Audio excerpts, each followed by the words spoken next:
नेपाल कृषि प्रधान देश हो। करिब 2/3 जनता कृषि क्षेत्रसँग आश्रित छन्। बढ्दो जनसङ्ख्याको खाद्यान्न मागलाई कृषि क्षेत्रले नै धान्दै आएको छ।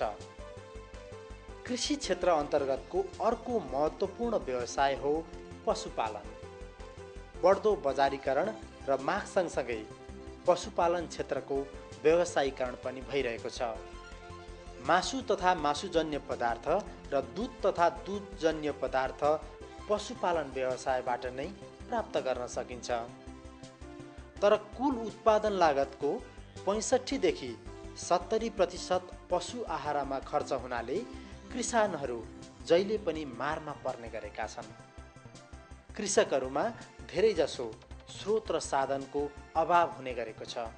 एकातिर पशु आहार सन्तुलित दाना खर्चिलो हुनाले लागत बढ्न जाने तथा कमजोर आर्थिक अवस्थाका कारण कृषकहरू यस्तो दाना खरिद गरी पशुपालन व्यवसाय सञ्चालन गर्न असक्षम बन्दै गइरहेका छन् भने अर्कोतिर पशुजन्य वस्तुको माग प्रत्येक वर्ष बढिरहेको छ।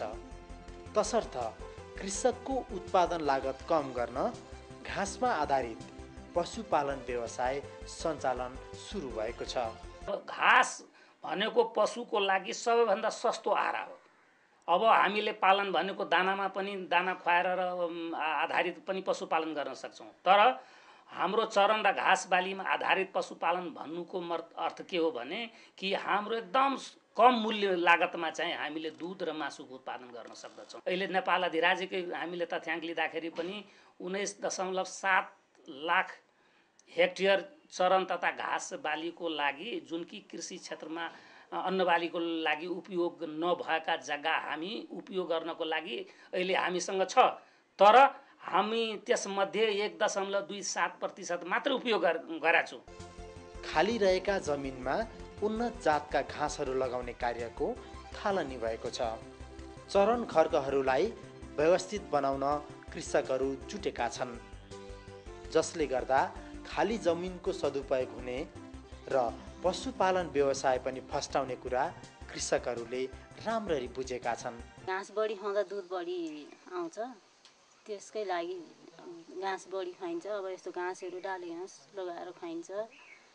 आफ्नो अब हरियो घाँस भयो भने पराललाई ढोडलाई पनि हरियै बनाउँछ, त्यसको लागि खाइन्छ। हरियो घाँस खुवाउँदाखेरि वस्तुहरू स्वस्थ रहन्छन्। दुध बेच्ने मान्छेहरूलाई हाम्रो फाइटकै हिसाब हुन्छ यहाँ, हैन। अब जस्तै हरियो घाँसहरू दिँदाखेरि प्रत्येक महिनामै तिनीहरूलाई नटुटै खाँदाखेरि पनि त्यो उनीहरूले त्यो गर्भ धारण गर्ने पनि थोरै समयमा गर्दो रहेछ। उनीहरूले 5-6 महिनामै उनीहरूले गर्न सक्छ, स्वस्थ रहन्छ, हैन। यदि सुक्खा मात्रै खुवाउने हो भने तिनीहरूमा त्यो शक्ति हुँदो रहेछ उनीहरू।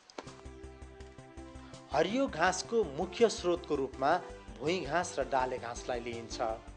भुइँ घाँसमा हिउँदे घाँस, वर्षे घाँस, बहुवर्षीय घाँस। हिउँदे घाँस बर्सिम, जै, बेज।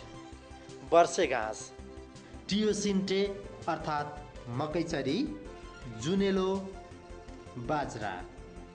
बहुवर्षीय घाँस Stylo, मेलोसेस, Napier, अम्ब्रिसो, मुलाटो, silver leaf Desmodium, सेटारिया, सेतो क्लोभर, पारा।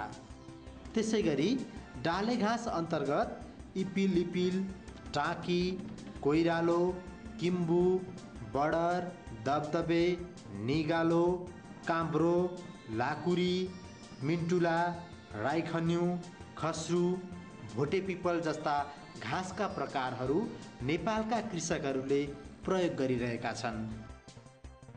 कृषकहरूको लागि 12 महिना हरियो पोषिलो घाँस उपलब्ध गराउनको लागि हामीले यो एउटा नमुना प्रदर्शनीको ब्लक गरेका छौँ, जसमा चाहिँ हिउँदे सिजनको लागि चाहिँ जै वर्षी पनि लगाउँछ भने बर्खे सिजनको लागि टियोसेन्टी, बाजरा, सरगमसँगै बोडी भटमास मिसाएर चाहिँ एउटा बहुवर्षीय यो ब्लक छ, जसमा चाहिँ 12 महिना पोषिलो हरियो घाँस चाहिँ उपलब्ध चाहिँ गर्दैछौँ। पशुपालन व्यवसायको लागि हरियो घाँस नै किन त? आफ्नै खेतबारी अथवा खेर गइरहेको जग्गा, बारी, कान्लामा उत्पादन गर्न सकिन्छ। पशु आहारमा हरियो घाँसको मात्रा वृद्धि गर्न सकेमा दानाको मात्रामा कमी हुन गई उत्पादन लागत घटाउन सकिन्छ। हरियो घाँसमा ताजा एवं प्राकृतिक पौष्टिक तत्त्वहरू पाइन्छ। कोसे जातका घाँसमा बढी प्रोटिन पदार्थ पाइनुको साथै यसले माटोको उर्वरा शक्तिमा वृद्धि गरिदिन्छ। आवश्यकताभन्दा बढी हरियो घाँस उत्पादन भएमा त्यसलाई हे र साइलेज बनाई सुक्खा मौसममा उपयोग गर्न सकिन्छ। कृषकहरूको पशुपालन विकासमा हरियो घाँसको महत्त्व र यसको उपयोगिताको बारेमा राष्ट्रिय स्तरबाट नै पहिलेदेखि नै पहलहरू हुँदै आएका छन्। पशु सेवा विभाग, पशु उत्पादन निर्देशनालय अन्तर्गत रहेको राष्ट्रिय चरण तथा पशु आहार केन्द्रले यस क्षेत्रमा काम गर्दै आइरहेको छ। निम्न वर्गीय कृषकलाई हरियो घाँसको उचित प्रयोग विधि सिकाई उनीहरूको आर्थिक स्तरमाथि उकास्न यस केन्द्रको योगदान महत्त्वपूर्ण छ। राष्ट्रिय चरण तथा पशु आहार केन्द्र यो राष्ट्रिय स्तरको कार्यालय हो र यो कार्यालयको स्थापनाको उद्देश्य के हो भने यो पशुपालन व्यवसायलाई व्यवसायीकरण गर्न र यसबाट चाहिँ मनज्ञ चाहिँ कृषकहरूले फाइदा उठाउन। सामान्यतया यो पशुपालन व्यवसायले सञ्चालन गर्दाखेरि 60 देखि 70% चाहिँ कुल खर्चको भाग यो आहारमा नै जान्छ। त्यसले गर्दाखेरि यो सबभन्दा ठुलो चुनौती के हुन्छ भने यो हामीले उत्पादन दुध फुल मासुको उत्पादन बढाउने तर कति कम लागतमा चाहिँ उत्पादन चाहिँ बढाउने हो भनेर नै यसको चाहिँ दाना आहारलाई चाहिँ प्राथमिकता दिई र त्यो खर्चलाई चाहिँ कसरी कटौती गर्ने भन्ने क्रियाकलापहरूमा घाँस बालीमा चरण तथा घाँस बालीमा आधारित पशु आहार चाहिँ किसानहरूले आधारित पशुपालन गरोस् भन्ने उद्देश्यले यो राष्ट्रिय चरण तथा पशु आहार केन्द्र स्थापना गरिएको। त्यसैगरी नेपाल कृषि अनुसन्धान परिषद अन्तर्गत चरण तथा घाँसबाली अनुसन्धान महाशाखा खुमलटारले विभिन्न घाँसेबाली तिनका जातहरू, बिउ उत्पादन लगायतका विषयहरूमा अध्ययन अनुसन्धान गर्न सहयोग गरिरहेको छ। यति मात्र होइन, यस अन्तर्गतका विभिन्न 4वटा क्षेत्रीय कृषि अनुसन्धान केन्द्रहरू मार्फत चरण तथा घाँसेबाली अनुसन्धान कार्यक्रमहरू सञ्चालन भइरहेका छन्।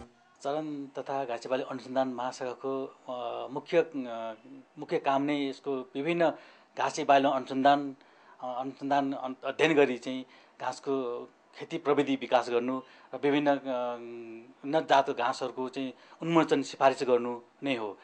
घाँसेबालीको प्रयोगबाट पशुपालन क्षेत्र दिगो र प्रभावकारी बन्दै गइरहेको छ। कृषकहरूमाझ यो प्रविधिले आम्दानीको बाटो अझ फैलाएको छ। धेरै किसानहरू प्रशस्त हरियो घाँसबाली व्यवसाय गरी पशुपालन व्यवसायबाट राम्रो आम्दानी गर्न सफल भइरहेका छन्। डेरी राख्नुभन्दा पहिला हामी गाई भैँसी पालेर दुध डेरीमै बेच्थ्यौँ। त्यति बेला ढुटो दाना किनेर उही घर खर्चलाई ठिक्क हुन्थ्यो। अब अहिले चाहिँ नि सबै कुरोलाई आनन्द छ। घर खर्च, बच्चा पढाउनलाई अब पहिला एउटा बिरामी भयो भने औषधि उपचार गर्ने खर्च हुँदैन थियो। अब अहिले त्यसलाई पनि धेरै सजिलो भएको छ।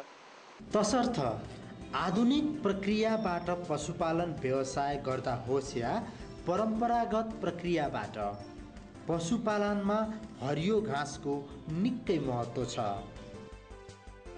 त्यसैले उन्नत हरियो घाँसको प्रयोग गरी कृषकहरूले कम लागतमा बढी आम्दानी गर्न सक्छन्। यसले गर्दा कृषकहरूको जीवनस्तरमा परिवर्तन आउँछ। यसपछि सबै कृषकहरूको एउटै आवाज रहनेछ, घाँसमा आधारित पशुपालन गरौँ, पशुजन्य उत्पादन बढाउँ र जीवनस्तर उकासौँ।